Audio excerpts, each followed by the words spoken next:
جی جی، میں خالد صاحب کے پاس آؤں گا.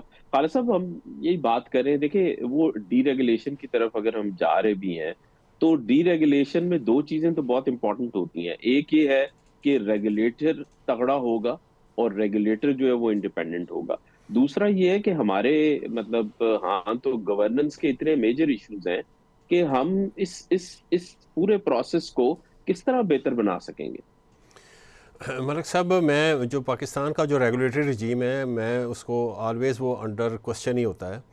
حالانکہ ہوں ہوں اس کی مد میں انہوں نے ورلڈ بینک سے بڑے لون وغیرہ بھی لیے ہیں، آئی ایف آئی سے بھی لون لیے ہیں. اور لیکن اگر آپ نیپرا کو دیکھیں سپوز، تو نیپرا میں ہوں اس وقت جو چیئر پرسن ہے وہ پہلے ایڈیشنل سیکرٹری تھے. ٹھیک ہے. اور ہوں اس سے پہلے جو ممبر ہوا کرتے تھے وہ بھی جو ہوں تھے وہ سول سرونٹس ہوتے تھے، ریٹائرڈ ہوتے تھے. آگرہ اس سے بچا ہوا تھا. لیکن آگرہ ہوں میں بھی اب جو ہے، بلکہ نیپرا جو تھی وہ جو تھی نا، پارکنگ لاٹ بھی تھی بنی ہوئی تھی. کچھ ڈیپوٹیشن میں کچھ آفیسر چلے جاتے تھے کیونکہ وہاں کی سیلریز بہتر تھیں، پرکس زیادہ تھے، تو وہاں پہ وہ سال ڈیڑھ سال لگا کے اپنی جو اکنامیکلی اپنے آپ کو سٹرانگ کر کے تو وہ وہاں سے نکل جاتے تھے. ایسے اب ان کا رخ جو ہے وہ آگرہ کی طرف ہو گیا ہے. اب آگرہ میں بھی پچھلے دنوں دو جو ہیں وہاں پہ ڈیپوٹیشنز پہ آفیسرز گئے ہیں. کوئی ایک 19 گریڈ کا ہے، ایک 20 گریڈ کا ہے.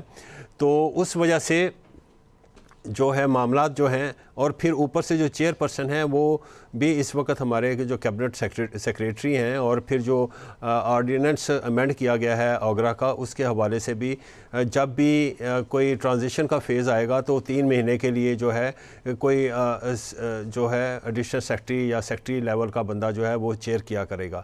اب یہ ہے کہ یہ جو آگرہ ہے یہ ایکچولی بلینز آف ڈالرز کی جو کمپنیز ہیں یا جو آپریشنز ہوتے ہیں، ہوں یہ ان کو ریگولیٹ کر رہا ہوتا ہے. اب یہاں پہ چاہیے وہ لوگ جو کہ انڈسٹری کے لوگ ہیں، جو سمجھتے ہیں چیزوں کو، وہاں سے پک کرنا چاہیے. اور جیسے کہ اور اس کے علاوہ جو آن ٹاپ آف دیٹ جو ہیومن ریسورس ہے، اس کی بھی کیپیسٹی بلڈنگ جو ہے وہ ہونی چاہیے. اور ساتھ ساتھ جو بھی خالد صاحب، یہ تو انٹرنیشنل. ان کو چیئرمین بھی ڈھونڈنے میں بڑی مشکل ہو رہی ہے نہیں جی، گورنمنٹ وہ کو، مشکل کیونکہ نہیں ہے. یہ وہ میں آپ کو بتاتا ہوں جی، وہ اس میں اچھا. مشکل نہیں ہے. جب چیئرمین نے ریٹائر ہونا تھا اس سے 6 مہینے پہلے یہ پروسیس شروع کر دینا چاہیے تھا. لیکن یہ ہے کہ میں سمجھتا ہوں کہ مال اٹینشنز بھی اس میں انوالو ہو جاتی ہیں. میں نے کہا نا کہ جب ٹھیک ہے. بہت زیادہ اب بلینز آف ڈالرز کیا ایک انڈسٹری ہے اس کو ریگولیٹ کرنے کا، تو ایکچولی بدقسمتی سے یہاں پہ بھی جو بیوروکریسی کا نظر پڑ گئی ہے، تو انہوں نے اپنے لیے یہ رولز امینڈ کر لیے ہیں. اور جیسے وہ نیپرا میں انہوں نے ایک اپنی جگہ بنائی، اب یہاں پہ بھی بنا رہے ہیں. تو یہ ریڈ ٹیپزم کا سارا جو پروسیس ہے نا، وہ شکار ہوتا ہوا مجھے نظر آ رہا ہے، جس کی وجہ سے معاملات جو ہے بگڑتے ہوئے نظر آ رہے ہیں. بہت ہی انڈیپینڈنٹ اور طاقتور ہم کو ریگولیٹرز چاہیے، انڈیپینڈنٹ طاقتور ریگولیٹرز، اور جس میں ہیومن ریسورس جو ہے وہ اپ ٹو دا مارک ہونا چاہیے. ممبر سے لے کے نیچے جو ایگزیکٹو لیول پہ جو کام کر رہے ہوتے ہیں، تمام کے تمام جو ہے وہ پروفیشنلز ہونے چاہیے. تب جا کے یہ بات جو ہے نا، ہاں، یہ لیکن خالد صاحب، انڈسٹری کو ہماری کنٹرول ہو گیا. سیاسی لیڈرشپ تو اس کے لیے تیار ہی نہیں ہے.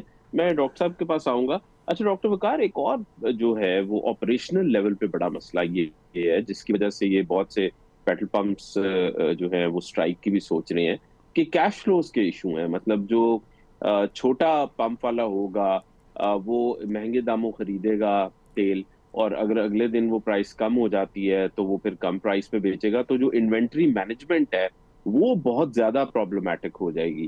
تو یہ لگتا یوں ہے کہ یہ بڑا کوئی ہیسل میں کوئی فیصلہ کیا گیا ہے. اس کے پیچھے وہ جو آپ بھی بات کر رہے تھے کہ کوئی ڈیلیبریشنز، کوئی اسٹیک ہولڈرز کو بٹھا کے ان سے بات نہیں کی گئی. جی بالکل ڈاکٹر صاحب، آپ نے ٹھیک طرف اشارہ کیا ہے. اور الٹیمیٹلی جہاں آپ اوور آل ڈی ریگولیشن کی بات کر رہے ہیں، وہاں ریٹیل مارجن کو بھی آپ کو ایونچولی یہاں بھی کمپٹیشن لانا پڑے گا. اس وقت ریٹیل پرائس لیول پہ کوئی کمپٹیشن نہیں ہے. او ایم سی مارجنز اور ڈیلر کمیشنز جو ہیں they are fixed by government fix. Notification G.